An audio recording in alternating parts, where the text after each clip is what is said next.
How to fix login error in Splyt UK application. First, if you're having any kinds of problem in the application, you want to simply make sure that your device is connected to a network. Swipe down on the control center and turn on your mobile data or your Wi-Fi to connect to an internet connection. By doing so, you shouldn't be facing any internet issues while logging in.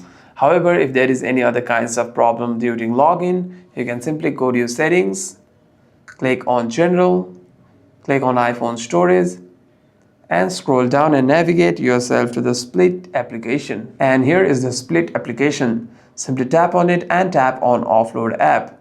Click on Offload app again and reinstall the application. And what this does is it deletes the application whilst keeping its documents and data.